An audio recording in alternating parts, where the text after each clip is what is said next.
پشتی 3 ساڵان ji tîrorkirina her sê çalakvanên jinên Kurd Sakîne Cansoz û Fîdan Doğan û Leyla Şayelmes ku li welatê Fransa hatîne tîrorkirin. Îro pişkek ji çalakvanên sivîl xwenîşandanek ji bo ber konsolxana Fransa birêve bir û dixwastin bikujên van her sê çalakvanan bidene dest dadgehê û îdî bêdeng nemînin.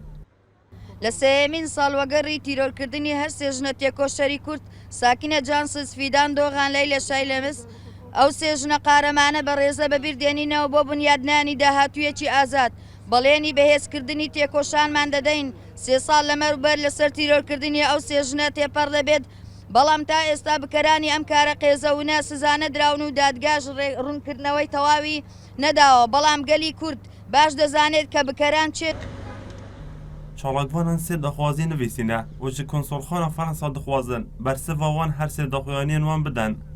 پەیوەندی و دۆستایەتیمان لە گەشەبووندا بێت داوا دەکەین. 1. ئەنجامی لێکۆڵینەوەکان وەکو خۆی بۆ ڕایگشتی ئاشکرا بکرێت.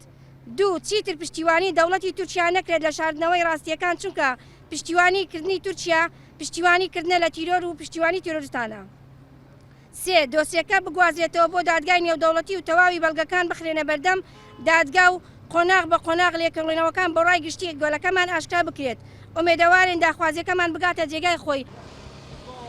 Lê li demê gihiştina wan bi konsolxana Fransa hîç nînerekî konsolxanê amade nebû. Peyama wan werbigirît û bigehînît. Ji ber vê yekê jî çalakvanan soza berdewambûnê da heta bersiva wan bihêde dan. Me xwaz daxuyaniyekê ji konsolxanê werbigirîn.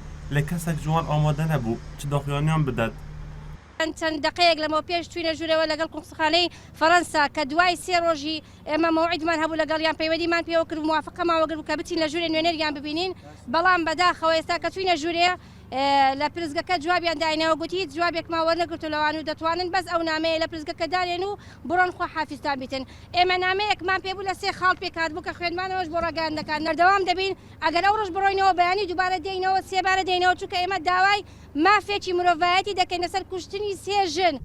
Sakîne Cansoz ek bûye ji damezrênerên Parta Kirêkarên Kurdistanê û Fîdan Doğan nûnera Kongreya Kurd keneke û Leyla Şayelmes endama tevgera gencên Kurd li Rekeftî nehî êkî 2013 li paytextê Fransa Parîs hatîne tîrorkirin. 3 sal bi ser tîrorkirina wan vediçin û heya niha bi kuş nehatîne desta serkirin û çalakvanên bajêrê Hewlêrê jî dixwazin bi kuş bihêne desta serkirin. Ji bo sêyem car çalakvanên medenî dihêne berdem Konsolxana Fransî da ku daxuyanekê ji wan werbigirin lê belê nûnerên wan amade nebûn çi daxuyaniya bidin wan û dixwazin ewana daxuyaniyek li ser kuştina wan her sêk kiçên Kurd bidin eger ne di berdewamiya dine çalakvanên xwe. Eyas Abdullah en Artî Hewlêr.